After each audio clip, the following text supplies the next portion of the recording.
शहर इक़्तिदार में 4 फरीकी वज़राए ख़ारजा इजलास मशरिक़ वस्ता का तनाज़ा मुज़ाकरात के ज़रिए हल करने पर इत्तफ़ाक़। अमन के लिए पाकिस्तान की सफ़ारती कोशिशें। वज़ीर आज़म शहबाज शरीफ से मिस्र, तुर्की और सऊदी अरब के वज़राए ख़ारजा की मुलाकात। नायब वज़ीर आज़म इसहाक़ डार और मुशीर क़ौमी सलामती लेफ्टिनेंट जनरल मोहम्मद आसिम मलिक भी शरीक हुए। सऊदी मेहमान से मुलाकात में वज़ीर आज़म का सऊदी अरब के साथ गैर मुतसलसल यकजहती का इरादा। मिस्र और तुर्की के वज़राए ख़ारजा से मुलाकात में खित्ते की सूरत हाल, सफ़ारती कोशिशों और इस्लामी ममालिक के दरमियान इत्तेहाद पर भी तबादला ख्याल। चारों ममालिक का अमन व इस्तेहकाम के लिए मुश्तरका कोशिशें जारी रखने पर इत्तफ़ाक़। अमरीका और ईरान के दरमियान पाकिस्तान के जरिए बिलवास्ता मुज़ाकरात में पेशरफ्त हो रही है। जल्द डील हो सकती है। अमरीकी सदर ट्रंप ने बरतानवी अखबार से गुफ्तगू करते हुए कहा कि अमरीका ईरान के तेल को कब्जे में ले सकता है। अमरीका खार्ग जजीरे पर कब्जा कर सकता है। ईरान ने कई पाकिस्तानी परचम बरदार जहाज़ों को हुर्मुज़ से गुजरने की इजाज़त दी। अब हुर्मुज़ से गुजरने वाले जहाज़ों की तादाद 20 हो गई। दूसरी जानिब अमरीकी अखबार की रिपोर्ट के मुताबिक सैकड़ों अमरीकी स्पेशल ऑपरेशन फोर्सेस मशरिक़ वस्ता पहुंच चुकी हैं। वफाकी हुकूमत की हफ्ते में 2 दिन स्मार्ट लॉकडाउन की तजवीज़। सूबों आज़ाद कश्मीर और गिलगित बल्तिस्तान को सिफारिशात भिजवा दी गई। स्मार्ट लॉकडाउन हफ्ता दिन 12 बजे से इतवार रात 12 बजे तक नाफिज करने की तजवीज़। शादी ब्याह समेत तमाम कमर्शियल सरगर्मियाँ रोकने की सिफारिश। हफ्ता और इतवार को कारोबारी मराकज़ और दफातर बंद रखने की तजवीज़। ज़राए के मुताबिक सूबों की रजामंदी के बाद वफाकी हुकूमत बाज़ाब्ता एलामिया जारी करेगी। इब्तदाई तौर पर नफाज 4 अप्रैल से शुरू करने की सिफारिश। PSL सीजन 11 कराची किंग्स ने लाहौर कलंदर्स को सनसनीखेज मुकाबले के बाद शिकस्त दे दी। कलंदर्स ने पहले बैटिंग करते हुए 129 रन का हदफ दिया था। किंग्स ने 4 विकेटों से लाहौर को शिकस्त दी। मोहम्मद नईम 38 रन बनाकर नुमाया। पहले मैच में क्वेटा ग्लैडिएटर्स ने हैदराबाद किंग्समैन को शिकस्त दे दी। हैदराबाद की टीम 175 रन हदफ के ताक़ुब में नाकाम रही, सिर्फ 134 रन बना सकी।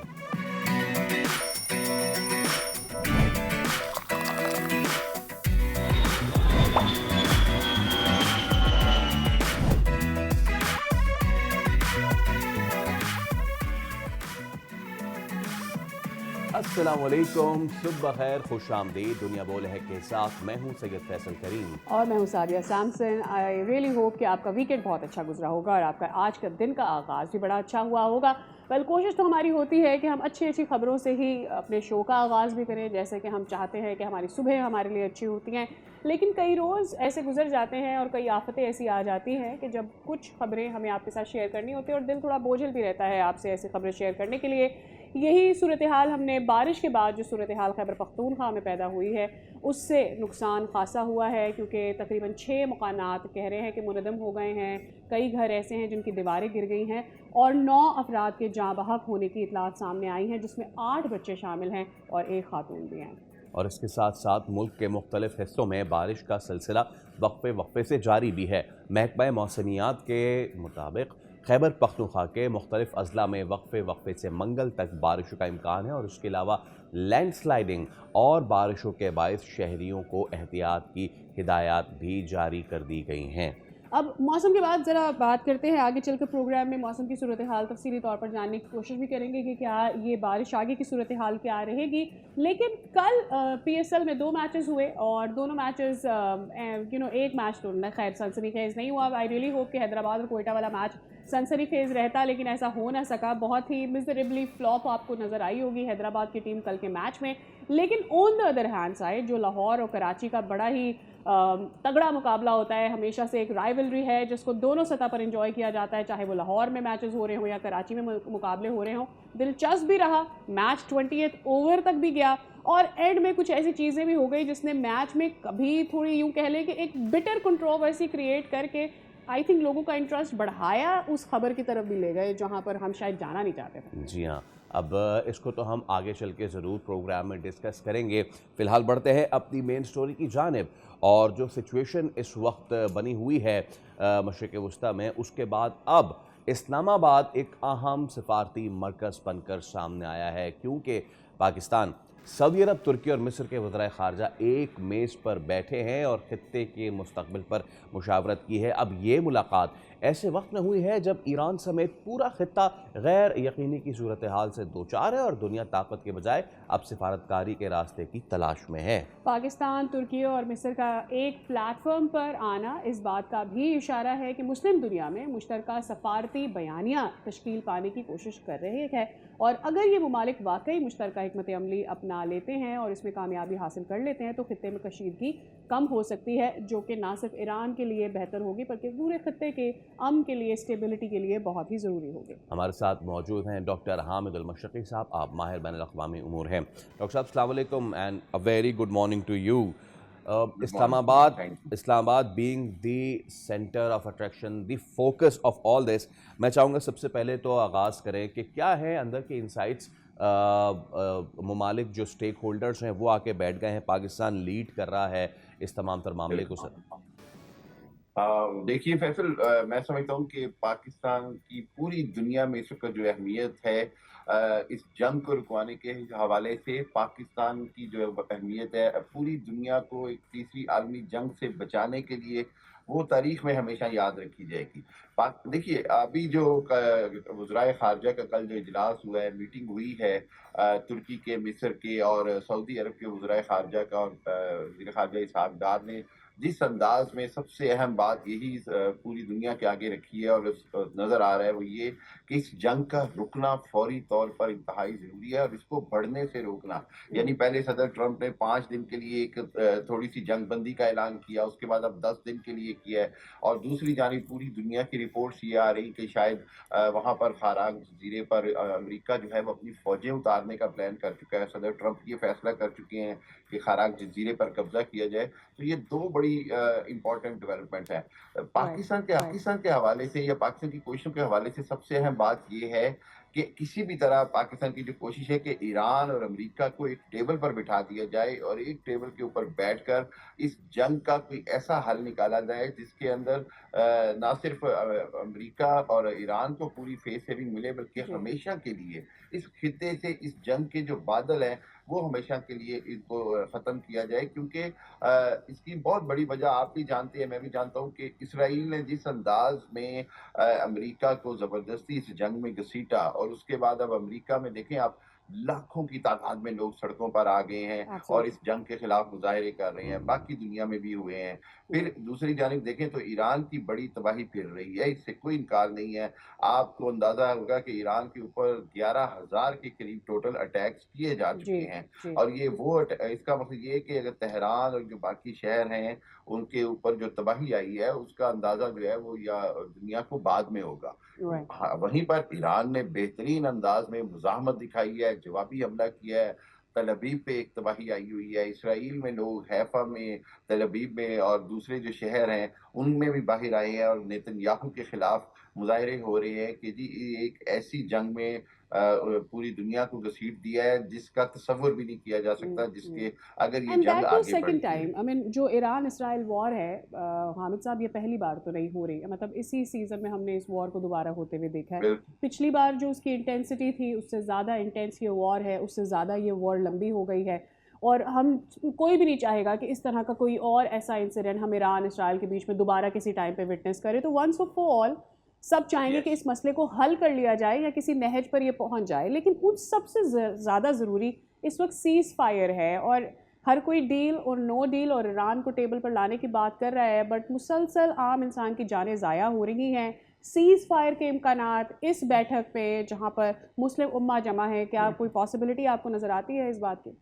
साथ ये देखिए, सीज फायर के लिए दो जो बुनियादी तौर पर जो दो ममालिक जिनके दरमियान ये जंग है और जो तनाज़ा है उनका एग्री होना और उनका टेबल पर बैठना बहुत ज़रूरी है। ये जो वज़राए ख़ारजा हैं ये एक अंदाज से जो मुज़ाकरात हैं उसका फ्रेमवर्क तय करना चाह रहे हैं। अरब ममालिक ने इंतहाई ज़्यादा, मैं समझता हूँ, समझदारी और दानिशमंदी दिखाई है कि इसराइल की भरपूर कोशिशों के बावजूद इस जंग का हिस्सा नहीं बने, इस जंग के अंदर वो एक फ़रीक नहीं बन रहे। वरना बार-बार इसराइल की जानिब से और अमेरिकन कांग्रेस की जानिब से भी दबाव आ रहा था कि सऊदी अरब जो है वो बराह रास्त ईरान पर हमले शुरू करे। और आप जानती हैं कि पाकिस्तान का इसमें कितना अजीम किरदार है, फील्ड मार्शल साहब का, पाकिस्तान के प्राइम मिनिस्टर का, कि उन्होंने दोनों तरफ सदर मसूद पेज़ेशकान को भी कायल किया कि जी जी। एक सऊदी सिविलियन इलाकों पर किसी सूरत हमले नहीं होने चाहिए। वहीं पर सऊदी अरब के मोहम्मद बिन सलमान और बाकी जो हैं हुक्मरान, उन सबको कायल किया कि जी आप किसी भी तरह इस जंग का बराह रास्त हिस्सा ना बने। इसी तरह यूएई को क्रेडिट जाता है कि वो अरब ममालिक जो मुतासिर हो रहे हैं, लेकिन इसका फ़रीक नहीं बने अभी तक। यहीं पर एक बड़ी इम्पोर्टेंट बात है सादिया, जो मैं समझता हूँ वो ये कि आज अभी चंद घंटे पहले जो प्रेसिडेंट ट्रंप ने फिर एक बार उसी तरह का ऐलान किया है कि जी मैं खाराक जजीरे पर कब्जे का सोच जी। रहा हूँ और फौजें उतार कर और ऑयल की जो सप्लाई है उसको कंट्रोल करने का सोच रहा हूँ। ये सोच तो बड़ी आसान है, लेकिन इसको अमली तौर पर अमली जामा पहनाना नामुमकिन होगा।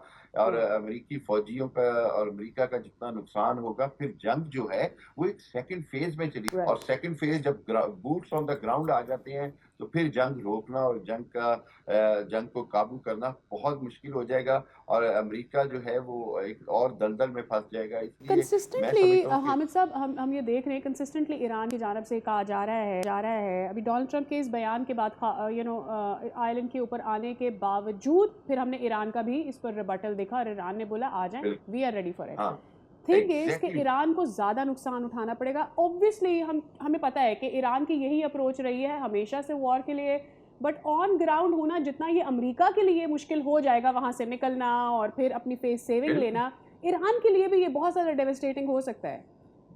डेफिनेटली देखिए, ये मैं बात करूँ, ये एक जंग का ऐसा फेज होगा जिसमें दोनों तरफ से इंतहा से ज्यादा ताकत का इस्तेमाल। अगर ईरान को इस बात का है कि जी उसके पास अफवाज होंगी, 3-4 लाख अफवाज हैं, फिर 4 लाख रिजर्व फौजी हैं, तो दूसरी जानिब ये भी देखना होगा कि अमेरिका के पास दुनिया की जदीद तरीन टेक्नोलॉजी है। अमेरिका जो है वो किसी भी हद तक चला जाएगा, और ये जो फिर जंग है ये फिर इन दो ममालिक के दरमियान नहीं रहेगी, बल्कि ये कसीरुल जहती जंग बन सकती है। इसके अंदर नेटो को भी घसीटा जा सकता है। इसके अंदर दूसरी तरफ से चीन और रूस अगर शामिल हो जाते हैं तो बहुत सूरत हाल कॉम्प्लिकेटेड हो जाएगी, कॉम्प्लिकेटेड हो मुश्किल हो जाएगी। जाएगी। इसलिए मैं ये समझता हूँ कि पाकिस्तान का जो रोल है वो इस वक़्त, जैसे अभी आपने भी कहा कि पहला ज़ोर ये है कि इस जंग बंदी को जारी रखा जाए, इस जंग बंदी को जंग को मज़ीद बढ़ने से रोका जाए, और फिर मुस्तकिल जंग बंदी और इस मसले डॉक्टर साहब, के हल जब की जब तरफ हम ये कहते इक़दाम किए हैं जाएँ। जब हम ये कहते हैं कि इस जंग को मज़ीद बढ़ने से रोका जाए, हम्म। तो ऑन टेबल एक स्टेक होल्डर तो अमेरिका है, और उससे बात करने की कोशिश भी की जा रही है, सारी चीज़ें। दूसरी तरफ एज वी आर टॉकिंग, तो ओवरनाइट इसराइल हमला करान पे और ठीक ठाक हमले किए हैं इसराइल ने। ऐसे ही। अब अमेरिका से बात एक तरफ, ये वाला जो पार्ट है इसको किस तरीके से हल किया जाए, क्योंकि डोनाल्ड ट्रंप ने कहा है कि जी 5 दिन, फिर आगे 10 दिन और मैं नहीं करता हमला। वो जो अगले देखिए बदमस्त हाथी बने हुए हैं उनको कौन लगाम डालेगा? देखिए इसराइल का किरदार ही तो सबसे ज़्यादा ख़तरनाक और घिनौना है इस पूरी जंग में। जी। इसराइल ने ही उस सारी गेम प्लान के तहत सदर ट्रंप को मजबूर किया, और इसराइल को इस वक़्त जो बुनियादी तरीका है वो पाकिस्तान और तमाम ममालिक भी यही बात कर रहे हैं कि सीज़ फायर अमली तौर पर हो ही नहीं पा रहा, क्योंकि इसराइल की तरफ से हमला किया जाता है जवाबी तौर पर, ईरान की तरफ से हमला किया जाता है। मैं ये समझता हूँ कि इसके ऊपर सदर ट्रंप के साथ जब तक अमरीकी इंतज़ामिया के साथ कोई मुज़ाकरात में कामयाबी नहीं होगी, अमरीकी इंतज़ामिया की तरफ से कोई शटअप कॉल नहीं जाएगी इसराइल और नेतन्याहू जो है वो इससे बाज नहीं आएंगे। और राइट। दो ही इसके अंदर सेंसिटिव पॉइंट्स है, एक इसराइल का बेइंतहा जारहियत दिखाना और इस जंग को बड़ी जंग यानी तीसरी आलमी जंग की तरफ लेके जाना, और जी। दूसरी तरफ मैं समझता हूँ कि अरबों का रुकना, मेच्योरिटी दिखाना, ये दो बड़े क्रिटिकल फैक्टर्स हैं। एक तरफ अमन कोशिश है पूरी कि अमन मेंटेन हो जाए, अचीव हो जाए, और दूसरी तरफ इसराइल की कोशिश है कि ये जंग इतनी बढ़ जाए कि अमेरिका के साथ साथ यूरोप और कनाडा और बाकी जो दुनिया के ममालिक हैं उनको इसका हिस्सा बना दिया जाए, राइट। और उसके अंदर ईरान की तबाही तो होगी, खुद इसराइल की बहुत तबाही होगी, और ये इसराइल के अवाम को भी समझना होगा। और उसके अंदर बहुत सारी रिपोर्ट्स आ रही हैं, क्योंकि पॉलिटिकली खत्म हो चुके हैं नेतन्याहू, अगले इलेक्शन है वहां पर भी, वहाँ जी। उनकी भी नाकामी जो है उनको नजर आ रही है। नवंबर में अमेरिका में मिड टर्म इलेक्शन है, सदर ट्रंप की जो पॉलिटिकल सर्वाइवल है वो खतरनाक हद तक ओ रिस्क पे यस। चला गया है। तो ये सारी सूरत हाल के अंदर एक ही चीज बड़ी इंपॉर्टेंट है, और वो ये है कि पाकिस्तान ने जिस अंदाज में रोल अदा किया है उसको हर हालत में इस्राएली साजिशों से बचाया जाए, यहूदी हुँ, साजिशों से बचाना हुँ, जाए और क्योंकि वो कोई भी फ़ॉल्स फ्लैग ऑपरेशन कर सकते हैं, यहाँ तक ईरान की तरफ से भी और इंडिपेंडेंट एजेंसीज़ की तरफ से भी रिपोर्ट्स हैं कि इसराइल की तरफ से कोई फ़ॉल्स फ्लैग ऑपरेशन किया जा सकता है, सऊदी अरब के खित्ते पर, ईरान की राइट। साइड पर या किसी भी तीसरी जगह पर, इवन अमेरिका में इस जंग को मज़ीद बड़ी जंग बनाने के लिए, ईरान पर कोई बहुत बड़ा एक इल्ज़ाम लगाने के लिए कोई भी बड़ी कार्रवाई की जा सकती है, जिसके नतीजे में फिर एक बार जंग जो है वो एक बहुत खतरनाक हद तक दोबारा अगली स्टेज पर चली जाए। सो इस सूरत-ए-हाल से बचने के लिए दुनिया को बड़ा विजिलेंट होना होगा, बड़ा हुँ। तहम्मुल के साथ आगे चलना होगा और पाकिस्तान की इन कोशिशों को बराबर आना या एब्सोल्युटली, सेर बिल्कुल हासिल ठीक होना है। बड़ा डॉक्टर ज़रूरी हामिद अल-मस्तूरी साहब हमारे साथ आप मौजूद थे। Thank you so much. और इस अहम मामले पे जो हम गुफ्तगू कर रहे हैं, ईरान, अमेरिका, इसराइल टेंशन और उसके बीच में अमन की कोशिशें, इस हवाले से मज़ीद बात भी करेंगे, लेकिन अभी एक ब्रेक ले रहे हैं, उस पर हाज़िर होंगे। Stay with us. Stay with us.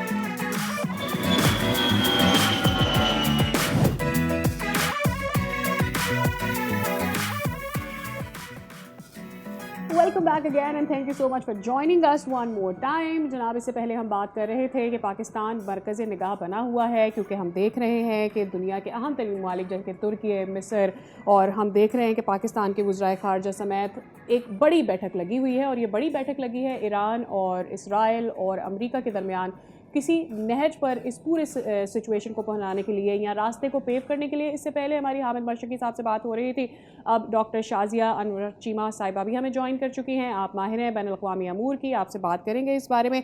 और ह्यूस्टन से हमारे साथ मौजूद होंगे नुमाइंदे, उनसे भी जानेंगे कि क्या इस वक्त सूरत हाल बनती नज़र आ रही है अमरीका में, ये जो एहतजाज की सूरत हाल है। लेटर ही विल जॉइन अस अगैन।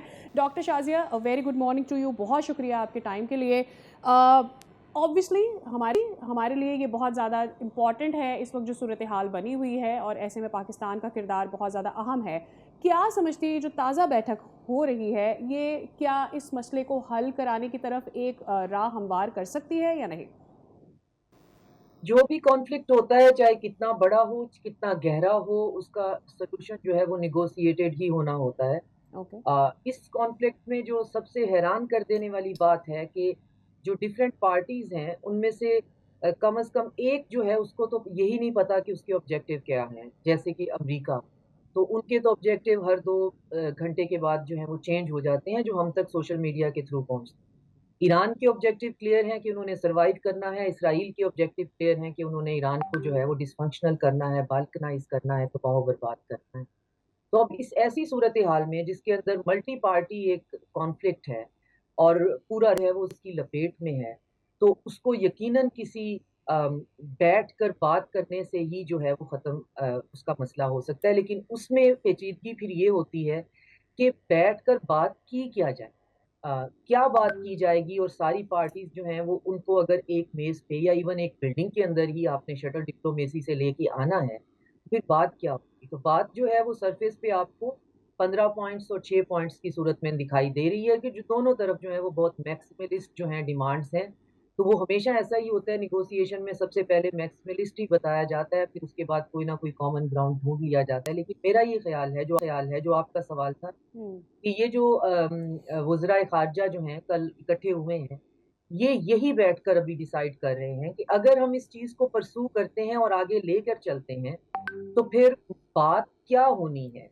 ये ओके। बातें तो बहुत और छोटी और बहुत पीछे रह जाती हैं कि कौन किसकी बेसिस कहाँ पे होंगी, किसका यूरेनियम किसके पास होगा, वग़ैरह-वग़ैरह। क्योंकि यूरेनियम जो है, ये तो वही यूरेनियम है जो बराक ओबामा ने इस पे जेसीपीओ बना लिया, ट्रंप ने आके जी। फाड़ के रद्दी की टोकरी में फेंक दिया, तो इससे कोई फ़र्क नहीं पड़ता कि वो बातें क्या हैं। बात मेरे ख़्याल में ये हो रही होगी कि ईरान जो है उसको इस वायलेंस के साइकिल से कैसे निकाला जाएगा। Iran right. के ऊपर जो ये हर्ज जो है वो पिछले 2 साल के अंदर तो जो है वो बार-बार, और उसके अलावा जो है उसकी एक्ज़िस्टेंस जो है उसकी रेवोल्यूशन से के बाद की तमाम दहाइयों में जो सही। उसके ऊपर एक उसको पराया स्टेट बनाया हुआ है, उसको कैसे ख़त्म किया जाएगा? कौन उसकी सिक्योरिटी की ज़िम्मेदारी लेगा? अगर कोई सिक्योरिटी आर्किटेक्ट होगा तो वो क्या होगा?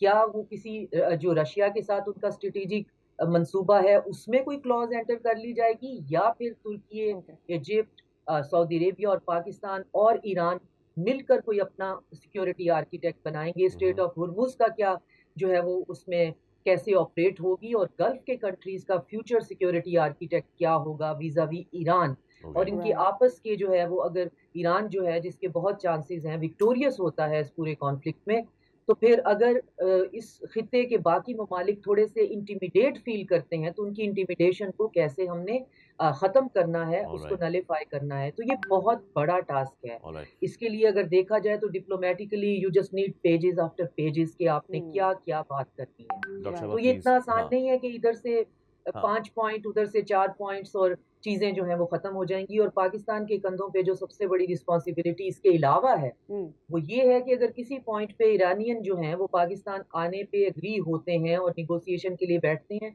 तो फिर उनकी सेफ्टी और सिक्योरिटी जो है जिसको हम नज़रअंदाज कर रहे हैं और मीडिया पे बात नहीं हो रही कि एक प्रेसिडेंट है राइट। इज़राइल की तरफ से नेगोशिएटर्स को हलाक कर देने का, जी। उन हुँ, इलाकों पे हमला कर देने का। तो राइट। पाकिस्तान के पास कैपेसिटी है, कैपेबिलिटी है, बिल्कुल ठीक है। पॉलिटिकल विल डॉक्टर है साहबा हाँ, डॉक्टर और साहबा प्लीज़ प्लीज़ हमें ह्यूस्टन से हमारे नुमाइंदे कामरान जिलानी भी जॉइन कर रहे हैं क्योंकि एक तरफ तो अमेरिका दुनिया ठीक करने चला है लेकिन क्या अमेरिका का अपना हाउस एंड ऑर्डर है? हुँ। कामरान अस्सलाम वालेकुम बताएँ नो किंग्स प्रोटेस्ट की क्या सिचुएशन है और मुख्तलिफ जो बैनुल-अक़वामी अखबार हैं वो तो ये कोट कर रहे हैं कि मिलियंस में बात जा चुकी है। कल ग़ालिबन 2 प्रोटेस्टर्स को मारा भी है वहाँ पे।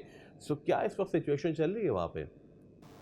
ये असल में जो नो किंग मूवमेंट है ना ये इसकी तीसरी लहर थी। इससे पहले लास्ट ईयर नवंबर में भी या ये जो है प्रोटेस्ट हुए थे ट्रू। लेकिन इस दफ़ा इन्होंने जो है वो तकरीबन 30 स्टेट्स में किया था। 3000 प्रोटेस्ट थे जो एक लहर चली है। उसके बाद ज़ाहिर है 10 मिलियन से ऊपर लोग थे जो इसमें निकले हैं। हुँ, खैर अब ये तो प्रोटेस्ट इन्होंने रजिस्टर्ड करा दिया है। असल चीज़ ज़ाहिर ये है कि जो इस वक़्त बेसिक मसला है 3 पॉइंट है, जिस पे ये पूरी मूवमेंट बेस कर रही है। हुँ, फर्स्ट तो ज़ाहिर-सी बात है कि उनका इंटरनल मसला है जो यहाँ पे आइस है, इमिग्रेशन फ़ोर्स है, उसके जो छापे पड़ रहे थे, जी। उसके खिलाफ उनका पहला पॉइंट था। अब सेकंड जो हावी होता जा रहा है बेसिकली सब पे वो है ईरान वॉर जिसकी वजह से जो तेल की कीमतें वो आसमान से बातें कर जी, रही हैं इस बिल्कुल। वक़्त यहाँ पे ना। तो मतलब ज़ाहिर है कि आप लोग पाकिस्तान में रहते हैं शायद इसका आपको एहसास ना हो कि हम यहाँ पे ज़ाहिर है कि $2 25 सेंट गैलन दे रहे थे, अब हम $4 दे रहे हैं सिर्फ़ यहाँ ह्यूस्टन में, जबकि एलए में $6 पर गैलन हो चुकी है। तो ज़ाहिर है लोगों की चीखें निकल गई हैं। अब हुँ, ज़ाहिर-सी बात है कि जब ये गैस प्राइसेज़ बढ़ती हैं तो फिर महँगाई क आपके सामने कि वो एक तूफ़ान उठता है। हुँ, तमाम ग्रोसरीज़ पे, उस पे, सब पे महँगाई हो जाती है, तो लोग उस पे सबसे ज़्यादा परेशान इस वक़्त वो हैं। और राइट। अब वो ये रियलाइज़ कर चुके हैं, ये जो ईरान पे हमला है, ये ट्रम्प की अपनी ज़ाती ख्वाहिश थी जो इसराइल के कहने पे किया गया था और ये जो है एक सोच बड़ी तेज़ी से डेवलप हो रही है कि ये हमारी लड़ाई नहीं है। ज़ाहिर है कि इससे पहले भी हमने खबरों में मेंशन किया था कि अमेरिकन फ़ौजी तक अब जो है जंग पे नहीं जाना चाह रहे हैं, वो अब एक राइट, कानून होता है इसका, राइट, उसके तहत अप्लाई कर रहे हैं राइट। कि वो ज़मीर की बुनियाद पे कामरान इसी जंग में बात को हिस्सा ना आगे लें। बढ़ाते हैं, हमारे साथ डॉक्टर शाज़िया भी मौजूद हैं। डॉक्टर साहब ये आपको याद होगा इस टर्म की जो कैंपेनिंग की गई थी डोनाल्ड ट्रंप की जानिब से, ही क्लियरली सेड कि हम किसी दूसरे की जंग नहीं लेंगे एंड अपनी इकॉनमी को बेहतर बनाएंगे। हम किसी दूसरे के मामले में नहीं पड़ेंगे, अपनी इकॉनमी को बेहतर बनाएंगे। और जो यूक्रेन और रशिया की वजह से इतनी ज़्यादा प्राइस ऊपर चली गई है फ्यूल्स की, हम पर उसका बहुत असर हुआ है एंड दैट इज़ वाई हमने हर आम अमेरिकन को एक ज़िंदगी देनी है जो कि वो ऑब्वियसली हम देख रहे हैं कि बिल्कुल उसके बरक्स ही डोनाल्ड ट्रंप करने जा रहे हैं। उनका अपना हाउस ऑर्डर ये फैसल ने बात की, ये बहुत मुश्किल होता चला जा रहा है। डू यू थिंक आगे मिड टर्म इलेक्शन आ रहे हैं, it is going to get worse for Donald Trump?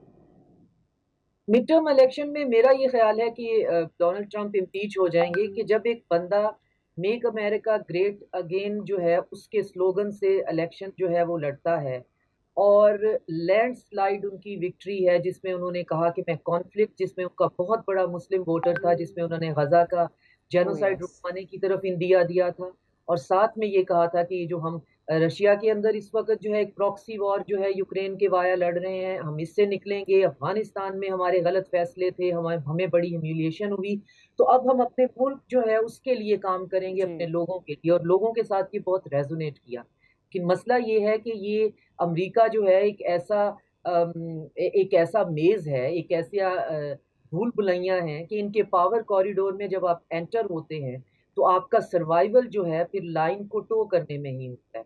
आप देखें कि एफबीआई के साथ जो है वो ट्रंप के बहुत से प्रॉब्लम्स थे। लेकिन जूँ ही वो आए और जो उन्होंने वादे किए थे एप्स्टीन फाइल से लेकर JF कैनेडी जो है जो सारी डॉक्यूमेंट्स हैं उनको डिक्लासिफाइड करना, तो उनमें से कुछ भी वो नहीं कर पाए और FBI का वो पपेट बन के जो है लोगों को सड़कों से उठवाते हुए नज़र आते हैं।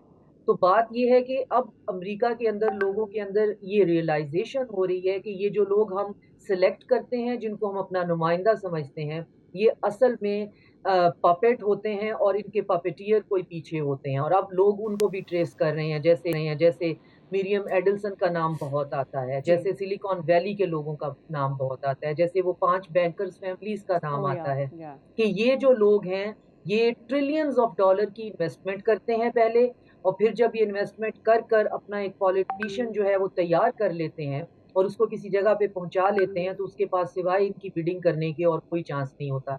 तो पूरा जो इनका जो इंडस्ट्रियल मिलिट्री कॉम्प्लेक्स है, उसको ये सूट करता है कि आप वॉर में घुसे ही रहें और ये जो सारा सामान है इनका बिकता ही रहे और उस सामान की खरीदो-फरोख्त के लिए इन्होंने फॉडर बना दिया है पूरी दुनिया को, ग्लोबल साउथ को और अपना बेड़ा गर्क कर लिया है।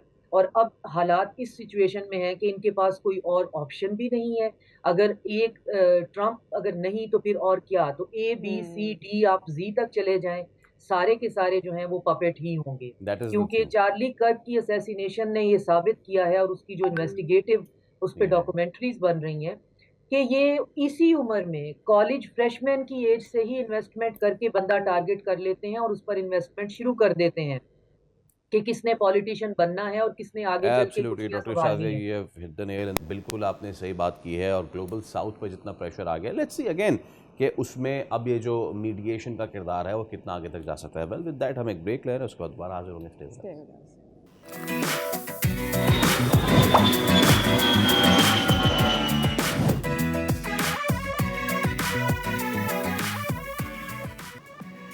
Welcome back. ब्रेक पे जाने से पहले हम बात कर रहे थे नो किंग्स प्रोटेस्ट की। तो सीनियर सहाफ़ी अमेरिका से हमारे साथ अब मौजूद हैं फैज़ रहमान, उनको वेलकम करते हैं। अस्सलाम वालेकुम फैज़ साहब, बहुत शुक्रिया आपके वक्त के लिए।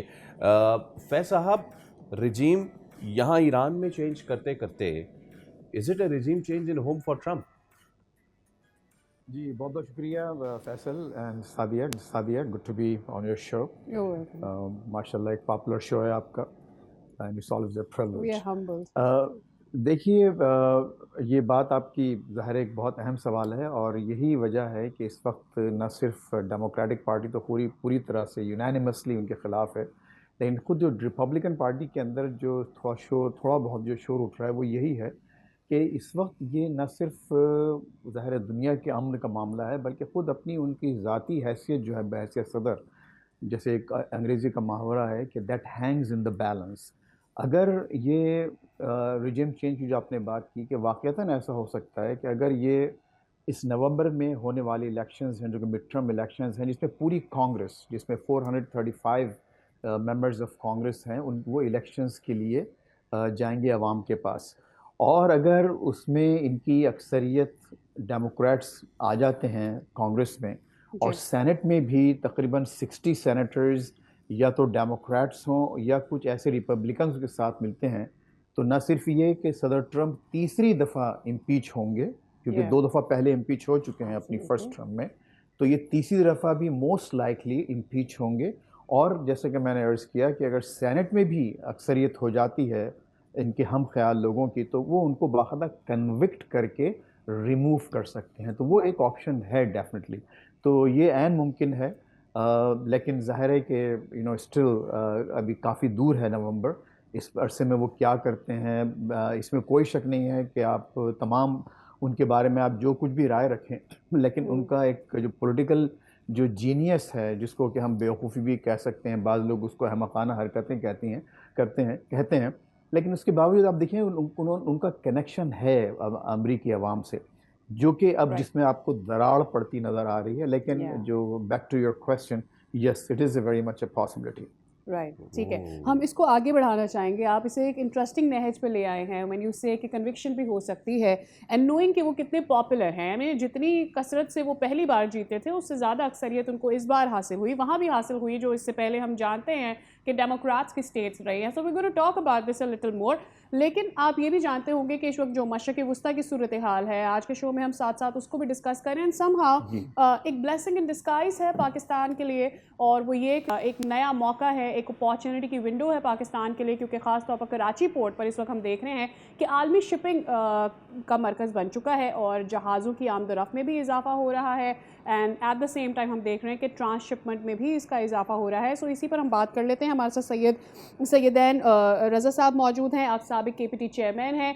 अस्सलाम वालेकुम सैयद साहब, it was wonderful to actually have you on the show. But ये बताइएगा कि ये ऑब्वियसली हम सब इसको देख रहे हैं कि ये एक अपैरेंटली एक छोटी विंडो नज़र आ रही है, हमें वक्ती तौर पर नज़र आ रही है जब तक कि ये जंग जारी है।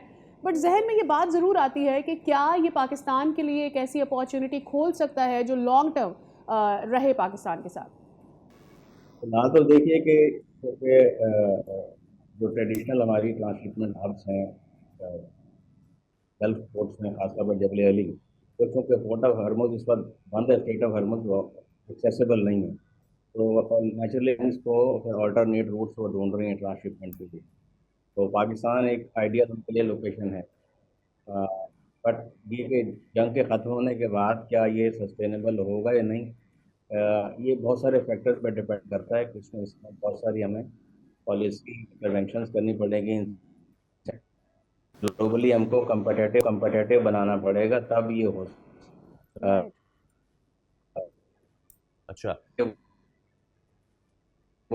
बोर्ड्स के साथ हैं उनके बिजनेस और वोट दिए जाएंगे राइट। अच्छा, रज़ा साहब, बिल्कुल आपकी बात हम तक ज़रूर पहुंची है। गोइंग टू फैज़ साहब, मैं चाहूँ इस पर ज़रा आपसे भी हम एक राय लेना चाहें, because you know the situation over here in Pakistan as well. बहुत सारी चीज़ें इस वक्त लोग डिस्कस कर रहे हैं कि अरे देखिए ये वही कराची था कि जिसके हवाले से कहा जा रहा था in the 70s and 80s this was the gateway to the Europe and अमरीकी मंडियां, बट उसके बाद चीज़ें अक्सर तब्दील हो गई। Can we achieve that in the sense कि ये जंग ख़त्म हो भी जाए, उसके बाद भी इसको हम कंटिन्यू कर सकें, not only in this shipment वाले थिंग लेकिन बाकी सारी चीज़ों में भी?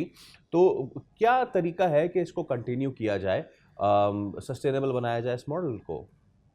जी, देखिए फैसल, जो सवाल आपका अहम है और इसकी थोड़ी तारीख भी आपने बता दी।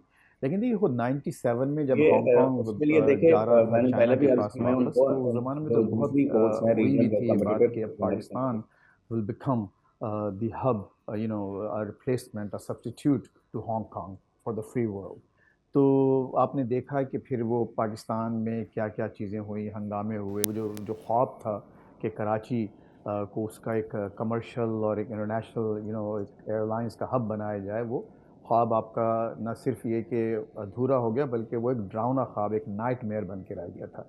देखिए पाकिस्तान का इस वक्त, पाकिस्तान माशाल्लाह अल्हम्दुलिल्लाह हर लिहाज से इस पोजीशन में है, रिसोर्सेज, टैलेंट, आबादी, हर लिहाज से अगर आप देखिए, जियोग्राफी, कि वो सब कुछ कर सकता है। लेकिन ये असल बात है विल और कैपेसिटी की।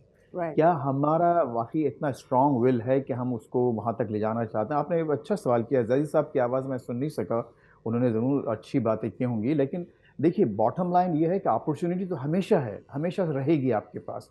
लेकिन असल बात यह है आपके अंदर वो कैपेसिटी, और उसके से बढ़कर ये कि आपने अपना विल, यानी एक वाकई इरादा करना है कि आपको पाकिस्तान को, और जो उसके बड़े शहर हैं खुसूसन कराची जैसा शहर, जो कि यू नो वाक़तन एक ऐसी जगह पर वाक़ है, उसका मौसम, उसका जाए वक़ूअ, उसकी आबादी, उसके रिसोर्सेज, और उसकी फिर जैसा भी फैसल आपने ख़ुद कहा कि up link with central Asia, you know, और so many other areas in the world. तो वो तो बहुत कुछ हो सकता है, लेकिन असल बात यह है कि हम खुद क्या करना चाहते हैं इस शहर के साथ, इस मुल्क के साथ। अच्छा, अब देखिए जंग का जो मामला है कि इसमें ज़ाहिर है कि ये एक हमारे लिए तो it's a very sobering moment कि इस वक्त न सिर्फ ये कि ईरान इस अंडर अटैक है और बहुत बर्बादी, तबाही फैली हुई है।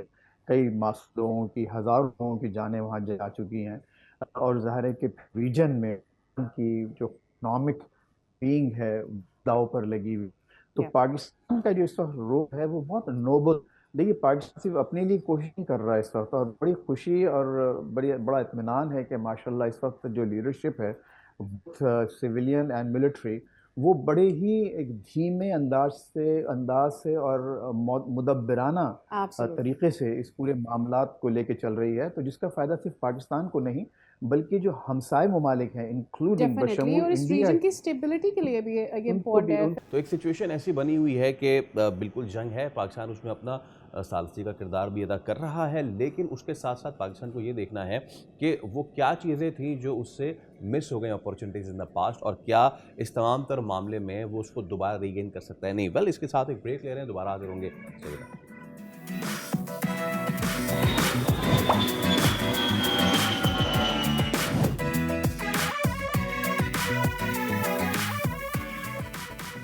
Welcome back. आप देख रहे हैं दुनिया बोल है और उम्मीद करते हैं कि आपका दिन का आगाज़ अच्छा हुआ होगा। वेल, जो मैंने एक बीच में स्पेस लिया था वो इसलिए बिकॉज आप समझ गए होंगे कि I don't know if the viewers got it, but I really got it working with Faisal, coming twice a day and being in the night over here. It is about that के खेल की बात हो रही है तो Yeah, you can लेकिन- say the show instead. Yes, Yeah. लेकिन we would have really loved कि हम ये आपको बताएं कि कल कराची वर्सेस लाहौर का ज़बरदस्त मैच हुआ and you know being sitting Karachi but not that much a fan. मैं उदास था कि लाहौर हार गया, शादियाँ खुश थी कि भाई कराची जीत गया। कराची अच्छी है इस बार। हाँ, कराची अच्छी है इस बार। हम इस सब पे बात करना चाह रहे थे बॉस, लेकिन हुआ ये कि कल एक बहुत ही ख़तरनाक काम हो गया, और ख़तरनाक काम ये हुआ कि कुछ वीडियो सरफेस हुई और वो वीडियोस में नज़र आया कि बॉल के साथ क्या खिलवाड़ किया जा रहा था। हुआ ये कि जो दूसरा मैच हुआ, कल का पहला मैच तो क्वेटा ग्लैडिएटर्स और हैदराबाद किंग्समैन का था। हैदराबाद किंग्समैन सिर्फ नाम के किंग्स इस वक्त नज़र आ रहे हैं, काम के तो वो विज़ियर भी नज़र नहीं आ रहे हैं। लेकिन वो ट्विटर पे बड़े एक्टिव नज़र आ रहे हैं। ट्विटर पे दूसरे बहुत मैच पे एक्टिव जो कुछ हैं। हुआ उसके बाद वो हाँ। ट्विटर पे बहुत एक्टिव है। ट्विटर पे एक्टिव है। Yeah. तो वो पहला मैच तो क्वेटा जीत गई, विच आई एम हैप्पी अबाउट।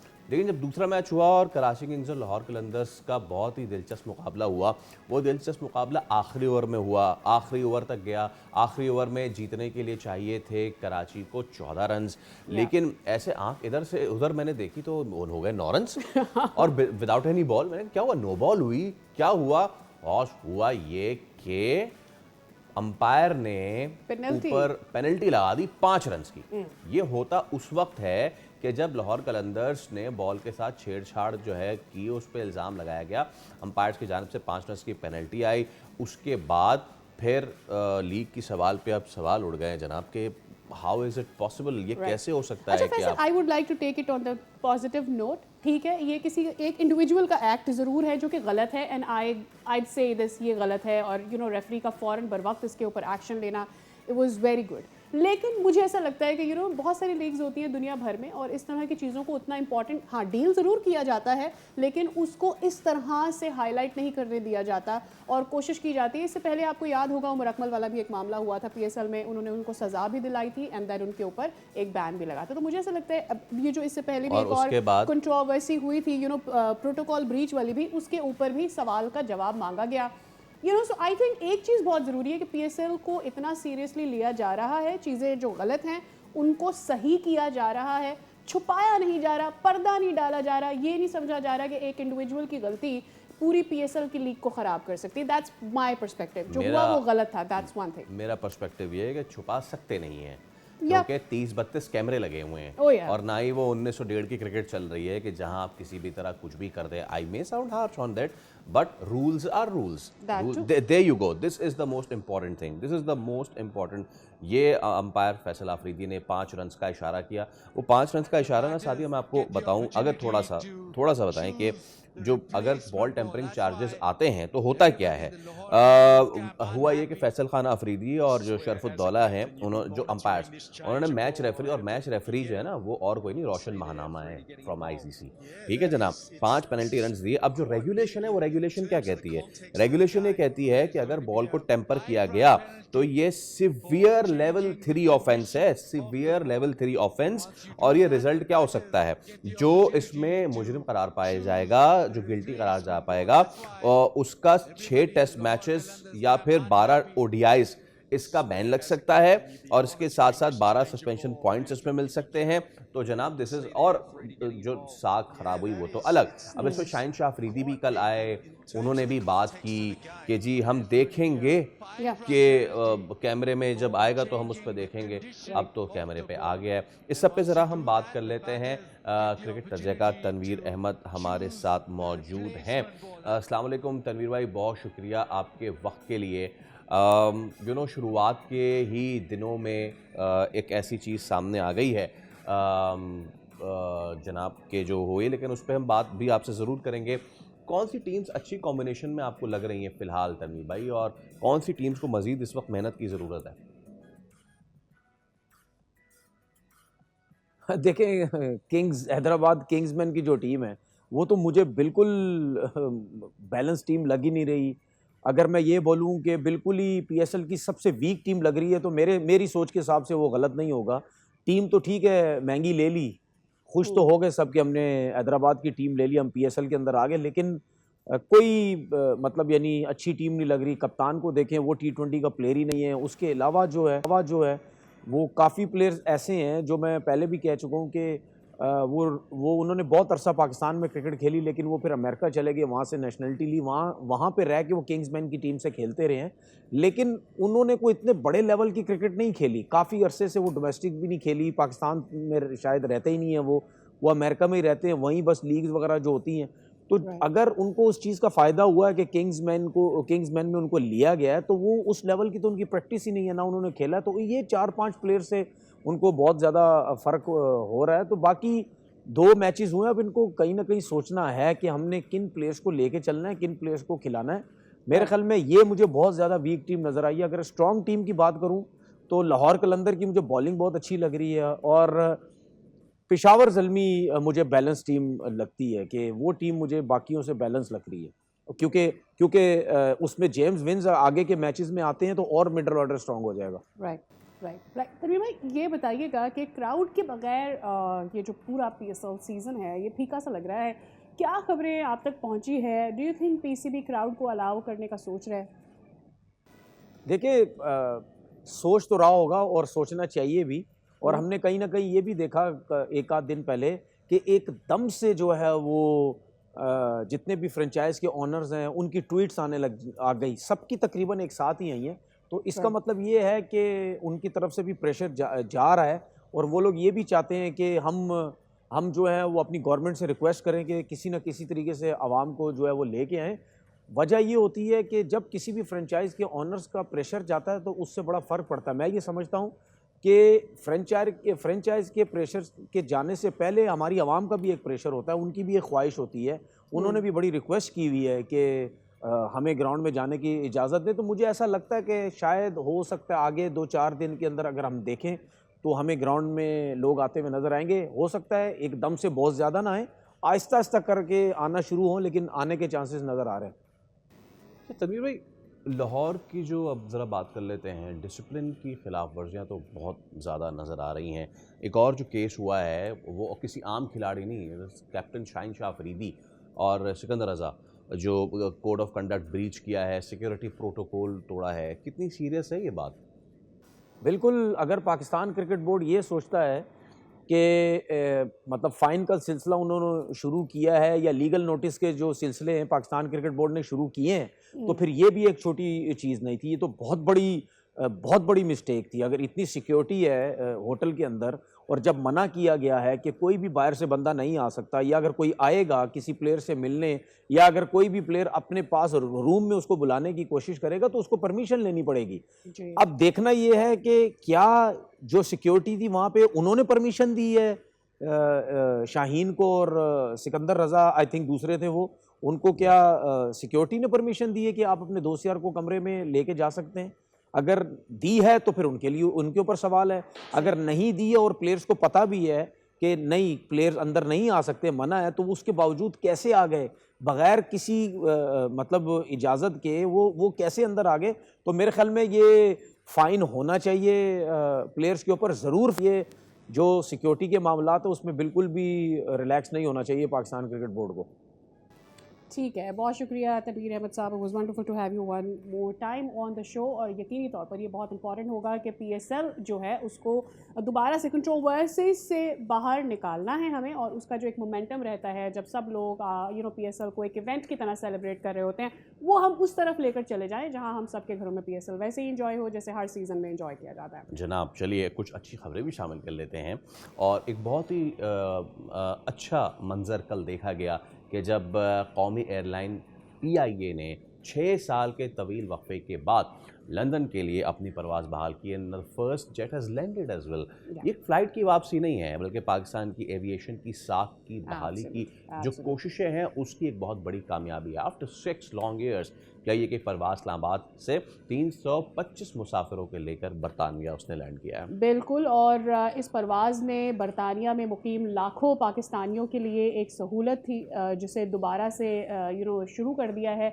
और साथ ही एक क्वेश्चन भी है, वो ये कि क्या पीआईए इस बार अपनी सर्विस को जब आगे बढ़ाती है तो इसी वक़ार के साथ, इसी रिस्पेक्ट के साथ आगे लेकर चलेगी कि इसके ऊपर कोई और पाबंदी आइंदा लागू ना हो। और जो सबसे अहम बात है जब हम बात करते हैं कि फ्रॉम पाकिस्तान टू लंदन कोई फ़्लाइट हो तो ये डायरेक्ट फ़्लाइट पाकिस्तानियों के लिए बहुत ही ज़्यादा फीजिबल रहती है क्योंकि ये डायरेक्ट फ़्लाइट होती है which is otherwise doesn't happen. This is the visual of landing. 6 साल बाद ये लैंड किया और उसके बाद वहाँ पे बड़ा ज़बरदस्त इस्तकबाल किया and then there was a cake cutting ceremony as well. तर्जुमान पीआईए अब्दुल्ला हफीज़ खान साहब हमारे साथ मौजूद हैं। अब्दुल्ला साहब अस्सलाम वालेकुम, गुड मॉर्निंग। जनाब मुबारक हो सबसे पहले तो आपको, पीआईए को, पूरे पाकिस्तान को। How is the feeling? हमने देखा कि माशाल्लाह वहाँ केक वेक भी कट रहे हैं, so there is a sense of jubilation all around. Thank you so very much and thank you for being with us. एक हमारे लिए, जिस तरह आपने बिल्कुल कहा आपने प्रीएम्बल में, एक बड़ा एक हमारे लिए एक हिस्टोरिक मोमेंट है। हिस्टोरिक मोमेंट इसलिए बिकॉज हमारा हीथ्रो के साथ कुछ 7 दिहाइयों के ऊपर मुश्तमिल एक रिश्ता है। और इंटरेस्टिंगली कल ही हीथ्रो ने अपनी 80वीं सालगिरह बनाई। और उस 80वीं सालगिरह के अंदर 71वीं साल का ऑपरेशन जो है वो हमें हो गया है वहाँ ऑपरेट करते हुए। तो ऑब्वियसली एक बड़ी एक एंड टू एंड जुबिलेशन थी। और अगर आप देखें कि पूरा एयरपोर्ट जो है वो पाकिस्तान और बरतानिया की चीज़ों से उन्होंने जो है वो सजाया हुआ था। बड़ी अच्छी आवभगत थी, पूरे एयरपोर्ट को पता लग रहा था कि जी आज कोई नया काम हो रहा है हीथ्रो के ऊपर और एक नई एयरलाइन आई है। हालांकि कल वहाँ पे 2 और एयरलाइंस ने भी कल पहली अपनी परवाज़ भरी, लेकिन जो सारी फेस्टिविटी पीआईए या पीआईए के चेक इन एरिया के अराउंड नजर आई वो किसी और एयरलाइन की ऊपर नहीं। लेकिन जी पीआईए के लिए इम्पोर्टेंट इसलिए है बिकॉज बरतानिया पीआईए का एक बहुत ज़्यादा प्रोडक्टिव रूट रहा है। पाबंदी के इतलाक से कबल पीआईए जो है वो तकरीबन 37% अपने टोटल रेवेन्यू का इस रूट से कमाया करता था। जो कि आप देखते हैं कि पिछले 5-6 साल से पीआईए जिससे महरूम हो गया था। जब पाबंदी का इतलाक ख़त्म हुआ गुज़िश्ता साल अगस्त सितंबर के अंदर, तो हमने फ़ौरन से पहले मैनचेस्टर की परवाज़ों का आगाज़ किया था और अक्टूबर 2025 में हमने मैनचेस्टर की परवाज़ें शुरू की थी। लंदन के ऊपर परवाज़ शुरू करने में ताख़ीर इस वजह से हुई बिकॉज़ लंदन हीथ्रो बहुत ज़्यादा प्राइस्ड स्लॉट्स है। यानी अगर आप अब हीथ्रो के ऊपर आप ऑपरेट करना चाहें, लंदन आप ऑपरेट करना चाहें तो आपको दूसरे जो सेकेंडरी एयरपोर्ट्स हैं उनके ऊपर तो जगह मिलती है, लेकिन आपको हीथ्रो के ऊपर जगह नहीं मिलती। ये स्लॉट्स जो हैं वो बहुत बेशकीमत हैं और पीआईए ने ये स्लॉट्स पाबंदी के दौरान दूसरी एयरलाइंस के पास सेफ रखवाए हुए थे। तो उन एयरलाइन से स्लॉट वापस लेने का कुछ थोड़ा एक प्रोसेस था जो कि पीआईए को फॉलो करना पड़ा और इवेंचुअली हुआ ये कि हमने इब्तदाई तौर पे 4 परवाजें या 4 स्लॉट्स हमने वापस लिए और हमारी उम्मीद है कि अगले हम चंद महीनों के अंदर अंदर जो हमारी टोटल 10 स्लॉट से या 10 परवाजें थी हम उस तक कंप्लीट पहुंचेंगे। इब्तदाई तौर पे जी 3 परवाजें इस्लामाबाद से और 1 लाहौर से शुरू की गई है, लेकिन हम मनसूबाबंदी हमारी ये है कि इन परवाज़ों के अंदर बतदरीज इजाफा किया जाएगा और जो हमारा कोई भी स्ट्रेंथ थी, जो मार्केट शेयर है वो हमने इस मार्केट से वापस लेंगे। अब्दुल्ला साहब, एज लेमैन यहाँ बैठ के हमें अगर हम ट्रैवल करें सबसे बड़ी सहूलत तो हमें ये लगती है कि भाई कोई ले ओवर स्टॉप ओवर नहीं है, ठीक है, कोई 5 घंटे 6 घंटे तो मैं बहुत कम बोल रहा हूँ, उससे आगे की कोई इतने लंबे लंबे ले ओवर्स नहीं है, so we'll be going directly यहाँ से लेके वहाँ तक। What are the other benefits of a direct flight, especially to a route like Heathrow? देखिए, डायरेक्ट फ्लाइट इन इटसेल्फ एक बहुत बड़ा कन्वीनियंट फैक्टर होता है, इसलिए बिकॉज जब आप वाया पॉइंट या जब आप दूसरे ट्रांजिट करके दूसरे मुल्कों के थ्रू जा रहे होते हैं तो वक्त बहुत ज़्यादा लगता है। यानी इस टाइम पे जो कल लोग हमें बता रहे थे वो ये थे कि 14-14, 15-15 घंटे आराम से लग जाते हैं। यानी 14-15 घंटे के सफ़र के बाद जो आपको थकावट होती है या जो वो आपको पारी करनी पड़ती है कि जी एक टर्मिनल से दूसरा टर्मिनल चेंज करना है, 3-3 किलोमीटर की आपको वॉक करनी पड़ती है अपने सामान के साथ, वो बहुत ज़्यादा एक हैसल बन जाता है, एक दुश्वारी होती है। और ख़ास तौर पे आप ये देखें कि इस सेक्टर के ऊपर बुजुर्गान बहुत ज़्यादा ट्रैवल करते हैं, फैमिलीज़ या बच्चे बहुत ज़्यादा ट्रैवल करते हैं, तो उसके ऊपर बहुत ज़्यादा इनकन्वीनियंस है। पीआईए के ऊपर आप तकरीबन 7.5 पौने 8 घंटे के अंदर आप अपनी मंज़िल-ए-मक़सूद पे पहुँच जाते हैं और ऊपर से ऑन टॉप ऑफ दैट क्या है कि शेड्यूल इतना अच्छा है कि आप लेट्स सपोज़ आप ये देखें कि आपको रेड आई फ्लाइट या आपको आधी रात को एयरपोर्ट पहुँचना, जिसका मतलब है कि पूरी रात आप जागेंगे और फिर आप अपनी यस। परवाज़ का इंतज़ार करेंगे और फिर जाएँगे, वो नहीं करना पड़ता। यहाँ पे तो हम कल किसी को कह रहे थे कि जी 9 बजे आप अपने घर पे नाश्ता करें, उसके बाद आप एयरपोर्ट पहुँचे और आप 12 बजे की फ्लाइट लेके जब आप लंदन लैंड करेंगे तो दोपहर के खाने का टाइम होगा। इसी या तरह जब आप पूरा दिन लंदन या बर्तानिया में गुजारें और आराम से घर से 4 साढ़े 4 बजे निकलें और 7 बजे पीआईए की परवाज़ पकड़ के जब आप जहाज़ के अंदर बैठेंगे, आप सो जाएँगे, सुबह उठेंगे तो नाश्ते से पहले आप पाकिस्तान पहुँचे हुए होंगे। तो बहुत ज़्यादा एक कन्वीनिएंट शेड्यूल है, बहुत ज़्यादा एक सबके लिए एक आसानी है और इसीलिए पीआईए की यहाँ पे एक स्ट्रेंथ है और यही सी वजह है कि जी बहुत सारे पाकिस्तानियों की एक डिमांड थी कि जी पीआईए जो है वो फ़ौरन से पहले इस रूट की पाए। Right, that's really wonderful and we really hope all the best, और विश भी करते हैं all the best to PIA के हीथ्रो एयरपोर्ट पर जो ये सफ़र है ये अब हमेशा के लिए जारी रहे और बेहतर से बेहतर ये सफ़र होता चला जाए पीआईए के लिए भी और पाकिस्तान के लिए भी बहुत अच्छा रहे। बहुत शुक्रिया अब्दुल्ला साहब, wonderful to have you on the show. अब आगे बढ़ते हैं। हज जैसे अजीम फरीज़े की अदाई को आसान बनाना हर हुकूमत की बड़ी जिम्मेदारी होती है और इस बार वजारत मज़हबी उमूर ने पाक हज ऐप के ज़रिए एक और अहम और मस्बत कदम उठाया है।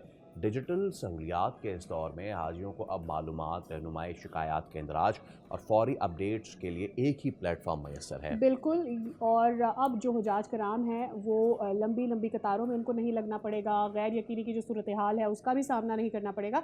और फिर ये जो ऐप है ना सिर्फ जदीद टेक्नोलॉजी के इस्तेमाल की एक मिसाल है बल्कि इसके साथ साथ इस बात का भी इशारा दे रही है कि हज इंतज़ामात की ज़्यादा शफाफ और मौसर जो है उसकी और ट्रांसपेरेंसी उसकी बनाए रखने के लिए इस ऐप को मुतारिफ़ कराया गया है जो कि लोगों को हेल्प करेगा। ताहम अब ये एक इम्तिहान ज़रूर होगा कि जब आप लोगों को ऐप्स की तरफ ले आते हैं, उस ऐप की अपग्रेडेशन होती रहे और वहाँ पर तमाम की तमाम अपडेट्स जो हैं वो जांच कराम के लिए मौजूद रहें जहाँ से वो मुसलसल फ़ायदा हासिल करते रहें और अगर किसी की कोई कंप्लेन वगैरह है तो वो फ़ौरन एड्रेस भी हो जाए। जी हाँ, तो इसी हवाले से हम बात करते हैं। आज हमारे साथ मौजूद हैं तर्जुमान वजारत मज़हबी उमूर उमर भट्ट साहब। उमर साहब अस्सलाम वालेकुम, बहुत शुक्रिया आपके वक्त के लिए। थोड़ा सा बताइए उमर साहब, कुछ हमने बताया, कुछ आप बताइए इस ऐप के हवाले से। ये लॉन्च कर दी गई है, क्या क्या सहूलियात हैं इसमें, बताइए। जी बहुत शुक्रिया आपका। जी जैसे कि आपने कहा, पाक हज मोबाइल ऐप जो मौजूदा हुकूमत है हज को डिजिटाइज करने की तरफ ये अहम कदम है और इसमें मल्टीपल चीज़ें हैं। सबसे पहले तो रहनुमाई और जो हदायत हैं वो इसके ज़रिए दी जा रही हैं और इसके अलावा तमाम तर मालूमात जो इनके शेड्यूल की मालूमात हैं, वैक्सीन कब लगेगी, फ़्लाइट कब है और सऊदी अरब के अंदर भी रहनुमाई, मिसाल के तौर पे नक्शे हैं मक्का मदीना की जो अकोमोडेशन है वो जो मीना के दौरान जो कि क्रिटिकल एक हज के 5 दिन जो रास्तों की रहनुमाई चाहिए होती है। इसके अलावा हेल्पलाइन है और तजावीज़ वगैरह मल्टीपल चीज़ें हैं इसमें। अभी रिसेंटली जो हमें सऊदी हदायत थी कि तमाम हाजियों से उनका मेडिकल हिस्ट्री लेनी है, तो उसके लिए हम एक सादा सा एक फॉर्म है जो कि पाकज ऐप के जरिए हमने ये पिछले दिनों लॉन्च किया है। इसमें 5-6 बीमारियों के बारे में यस या नो में पूछा गया है, तो एक तरह का सर्वे फॉर्म है। तो वो उसमें माशाल्लाह मैक्सिमम लोगों ने उसमें इनपुट दे दिया है।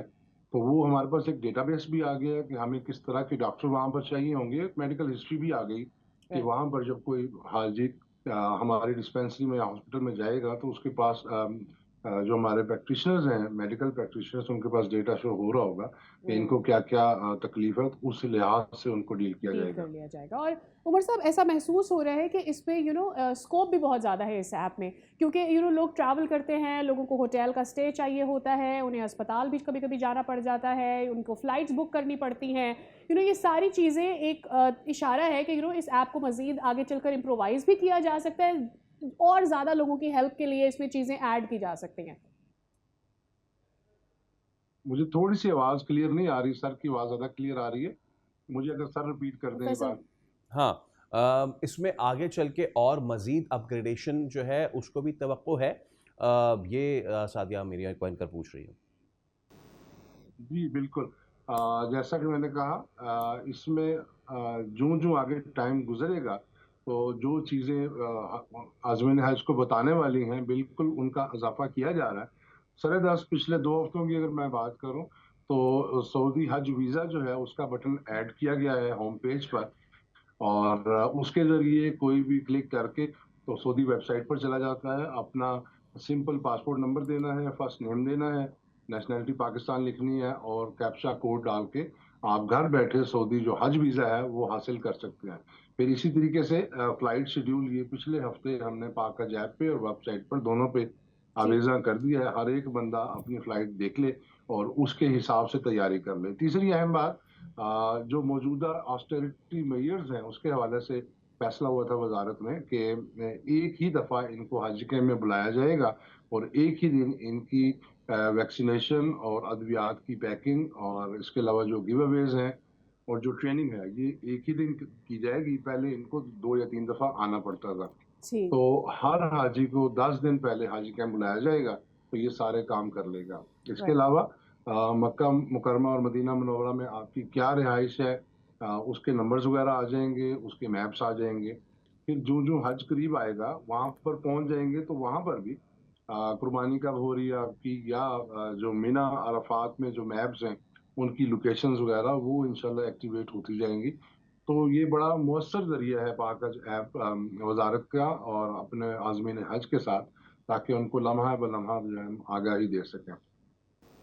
ठीक है, बहुत शुक्रिया उमर भट्ट साहब हमारे साथ थे और आवाम की जो आवाम के लिए सहूलत है उसके हवाले से हमें आगाह कर रहे थे। एक मुख्तसर से वक्फा ले रहे हैं, दोबारा हाजिर होंगे स्टे विद अस।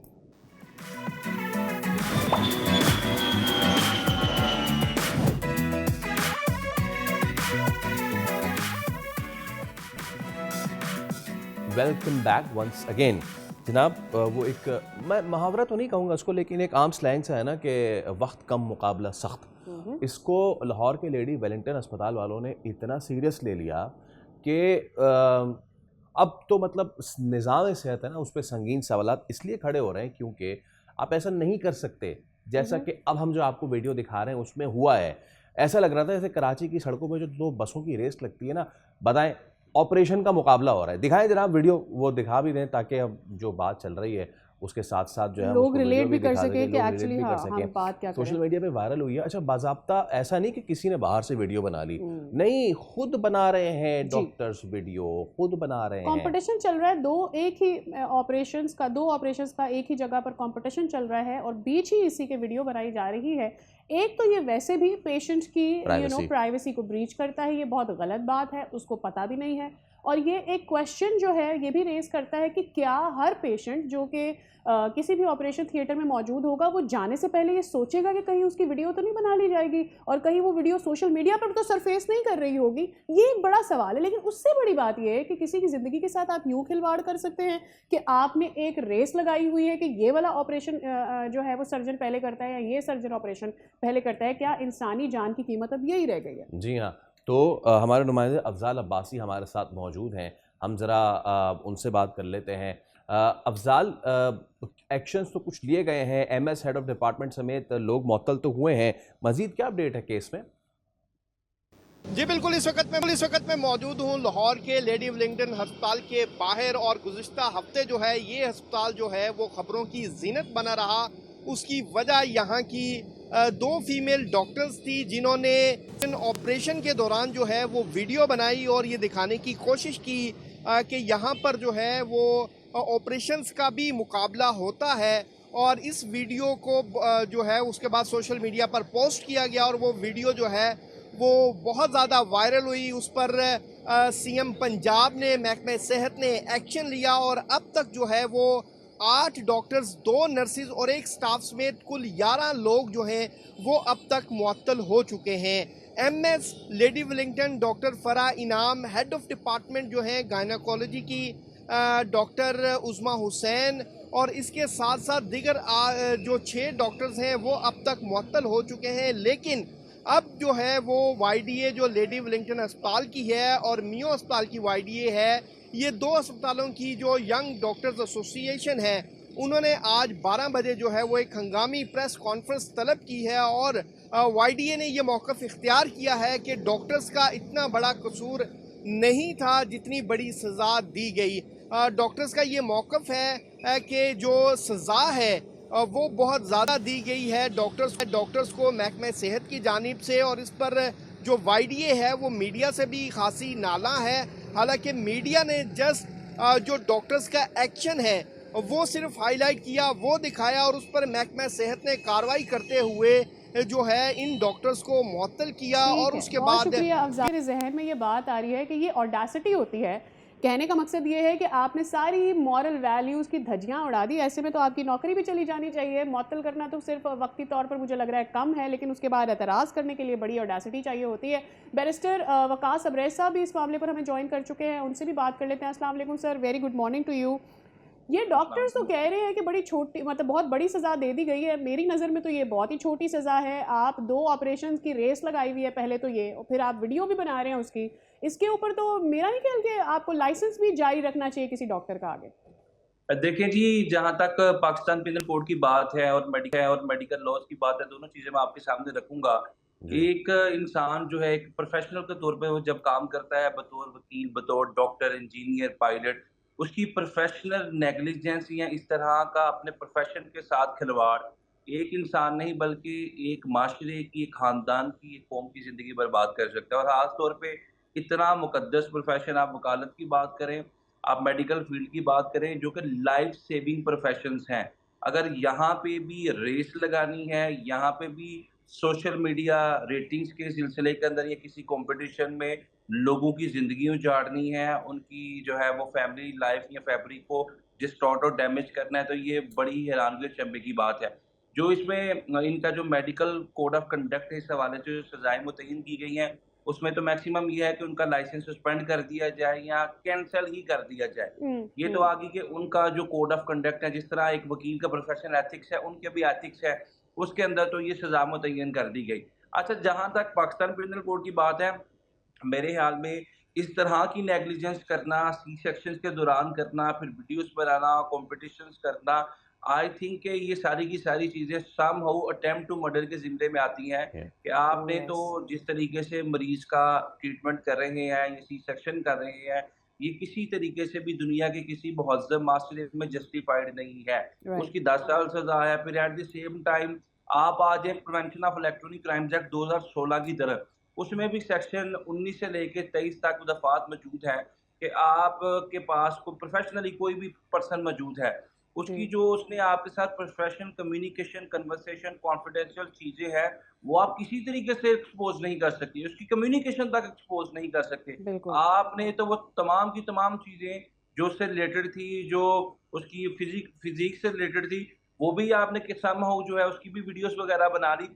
मैं ये समझता हूँ कि जो prevention of electronic crimes act के अंदर इसको देखें, वो वीडियोस बनना, उसको पब्लिक करना, कंपटीशन की फिजा को कायम करना, सेक्शन 19 और 20 मौजूद है, 3 साल सजा है, 3 मिलियन तक जुर्माना है। तो आई थिंक कि इस तरह की केसेस के अंदर एक प्रेसिडेंट जरूर सेट करना चाहिए। खास तौर पे जो हमारी न्यू जनरेशन है, देखें हमारी न्यू जो जनरेशन है, उनको इन चीज़ों के बारे में हम देखते थे कि हमारे जो सीनियर डॉक्टर्स हैं, लॉयर्स हैं, या किसी भी प्रोफेशन से ताल्लुक रखते हैं, प्रोफेशन को लेकर they are very decent, they are very reasonable, और उनका सोशल मीडिया से कोई कंसर्न या ताल्लुक नहीं है कि हम वीडियोस बनाएं, हम रेटिंग के या रैंकिंग के चक्कर में आ जाएं। लेकिन जो हमारी न्यू जनरेशन है, जिस तरीके से इनकी आप ब्रिंगिंग हुई है, जिस तरीके से इनकी नशुनमा हुई है सोशल मीडिया के दौर में, और गुज़िश्ता 5-6 सालों के अंदर सोशल मीडिया की जो रेडिकल या रेवोल्यूशनरी चेंजेस हमने देखे हैं सोसाइटी में, इसने हर बंदे के ज़हन के अंदर एक खुमार पैदा किया, चाहे आप मेडिसिन की फील्ड से हैं, सहाफ़त की फील्ड से हैं, वकालत की फील्ड से हैं, जुडिशरी से हैं। वकास, मैं आपकी बात से एग्री करता हूँ कि यकीनन ये जो आप बात कर रहे हैं, but they are doctors, they are being told, they are being taught, not सिर्फ बताया नहीं जाता, सिखाया जाता है द एथिक्स एंड ऑल। तो अगर आपको एथिक्स सिखाई जाती है और आप उसका ओथ लेते हैं और एक मरीज़ की प्राइवेसी जो है वो उसकी एक जिम्मेदारी होती है एक डॉक्टर पे। और ये सारी चीज़ें सीखने के बाद भी अगर आप करते हैं तो आई एम सॉरी, ये तो एक चीज़ सामने आई है, एक चीज़ सरफेस हो गई, एक चीज़ सामने आ गई, उन्होंने डाल दी खुद से सोशल मीडिया पे। अब लोग तो ये भी सोचेंगे ना कि भाई पता नहीं पहले इतना कितना कुछ इस तरह की चीज़ें हो चुकी होंगी। देखिए फैसल भाई, जो आपने बात की है, ये तो चीज़ें आ गई सामने।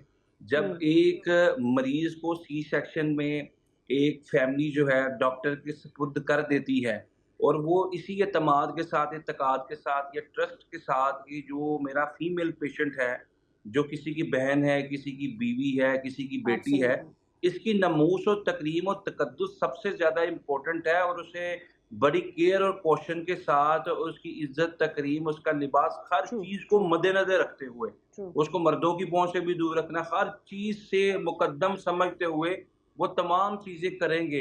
लेकिन अनफॉर्चुनेटली हालात अगर इस दहशत पे, इस नगर पे, इस डगर पे आ जाए कि जहाँ पे जाके उनकी इज्जत और तकरीम तक महफूज ना हो, उनका ट्रीटमेंट तो दूर की बात, उनकी केयर और क्वेश्चन तो दूर की बात, ये कंपटीशन की फिजा और एक रेस की फिजा कायम कर दी जाए, और इंसानी जिंदगी को बचाने वाले मसीहा इंसानी जिंदगी के साथ खिलवाड़ करने लगे, तो शायद उस माशरे में पेशेंस की तकदीर पे इन्ना लिल्लाहि इन्ना इलैहि राजिऊन ही पढ़ लेना चाहिए। जो आपने बात की, उनको ये एथिक्स पढ़ाए जाते हैं, ये कोर्स सिखाए जाते हैं, और 1 साल नहीं, 2 साल नहीं, 3 साल नहीं, पूरा 4, 5, 6 साल का, और फिर उसके बाद हाउस जॉब के अंदर ये सारी चीज़ें वक्तन फ़ौक्तन बदर्जा उत्तम उनको पढ़ाई जाती हैं, सिखाई जाती है। अगर इसके बावजूद भी देखिए, एक डॉक्टर की तो बात नहीं है, अगर एक किसी का कंडक्ट और इस सब के अलावा सोशल नॉर्म्स भी हैं। आप इस सोसाइटी का हिस्सा हैं, आपको पता है कि आपके आसपास क्या माहौल है और आप किस माहौल में पाकिस्तान में रहते हैं, और ऐसे में किस तरह की इज्जत हमारे यहाँ की औरतों को दी जाती है। तो इसके ऊपर एक सख्त एक्शन ज़रूर ही लिया भी गया है। I think there should be more to be done, ताकि आगे भी एक मिसाल रहे। बहुत शुक्रिया बैरिस्टर साहब फॉर योर टाइम। ओके, आपसे इजाज़त लेने का वक्त बचा था, लेकिन उससे पहले देखिए, सुना तो हमने ये है ना कि दुनिया में एक ही शक्ल के 7 अफराद होते हैं, ऐसा हमने सुना है, लेकिन अब हम देख भी रहे हैं, और एक दिलचस्प मंजर है ये जो हम आपको दिखाएंगे। पाकिस्तान के क्रिकेटर अबरार अहमद को कौन नहीं जानता है, लेकिन क्या आप जानते हैं कि अबरार अहमद के एक बिल्कुल हूबहू मुशाबिह, ये अबरार अहमद है नहीं, अबरार अहमद नहीं है, ये नेपाल के एक वज़ीर हैं, और वो बिल्कुल यार ये स्पोर्ट्स और एजुकेशन के मिनिस्टर हैं, जो कि बहुत ज़्यादा अबरार से मिल रहे हैं। इस पर सबसे दिलचस्प बात यह है कि जहाँ जहाँ सोशल मीडिया पर ये तस्वीर लगाई गई, क्योंकि ऑब्वियसली अबरार फेमस हैं और अभी ये न्यूली अपॉइंटेड मिनिस्टर हैं, तो पाकिस्तान में इसका ट्रेंड चलने लगा। अब नीचे जो लोगों के कमेंट्स हैं ना, वो बड़े ज़बरदस्त हैं। अगर आप जहाँ भी जाएँ तो इन पोस्ट के कमेंट ज़रूर पढ़ें। एक साहब कह रहे हैं हमारा वाला थोड़ा काला है, एक साहब ये कह रहे हैं कि डबल रोल कर रहा है अपना, अबरार इतना फेमस हो गया है, यहाँ पर PSL में स्पिन करता है, वहाँ जाकर मिनिस्ट्री करता है। So there are lot of comments that are surfacing these days जब से ये मिनिस्टर बने हैं। और एक्चुअली अबरार को there is a lot of people, इसमें हम देख रहे हैं कि अबरार जैसा कोई नहीं, और इस तरह के कमेंट्स भी आ रहे हैं। सो पता भी चल रहा है कि अबरार को लोग पाकिस्तान में कितना प्यार करते हैं। And some have also written कि ठीक है, अपना अबरार भी बेहतर है। आई होप कि इनकी आदतें ना मिल रही हों, वरना तो मीटिंग में कहीं वजीर साहब जो हैं वो यूं ना कर रहे हैं। एक्चुअली ये भी किसी ने कमेंट किया हुआ है कि क्या ये कर सकते हैं या नहीं कर सकते। क्या बात है। वेल, एक और चीज़, आपने बारिश, तूफान और गर्द आलूद आंधियों के बारे में सुना होगा। ऑस्ट्रेलिया में लेकिन कुछ अलग सा ही हुआ है। ऑस्ट्रेलिया में वैसे बहुत सारी चीज़ें अलग होती हैं, कभी कैंगरू और कभी स्पाइडर स्वॉर्म आया था। Oh my God, this seems like a movie. अरे ये स्ट्रेंजर थिंग्स का सीन नहीं लग रहा आपको? एक्चुअली लग रहा है, और जब ये वीडियो सरफेस करना शुरू हुई थी तो फैसल बहुत सारे लोगों को लगा कि ये AI है और ये फिल्टर लगा हुआ है। ये बिल्कुल ऐसा नहीं है। ये ऑस्ट्रेलिया में बे है, शार्क बे, जहाँ पर ये मंजर देखने में आया जब तूफान आया, तो जो ज़मीन में सारे आयरन के पार्टिकल्स थे वो हवा में मिल गए, और उसकी वजह से ये रेड मंजर हर तरफ, मतलब ये इतना था कि जो लोग इसकी वीडियोस ही बना रहे थे वो पूरे लाल दिख रहे थे, और everything, the whole sky was green. और सबसे बड़ी बात ये कि ज़मीन पर ये जो आप देख रहे हैं, रेत देख रहे हैं ये बे के अतराफ, ये भी ऐसा लग रहा है जैसे लाल है, but it is just the sun और द आयरन पार्टिकल्स जो कि हवा में इस कदर है नुमाया तूफान आने के बावजूद कि ये सब कुछ लाल कर दिया इसने। ऑलराइट जनाब, इसी के साथ हम आपसे लेंगे इजाज़त। अब आपसे मुलाकात होगी कल। रखिए अपना ख्याल। अल्लाह हाफ़िज़। बाय।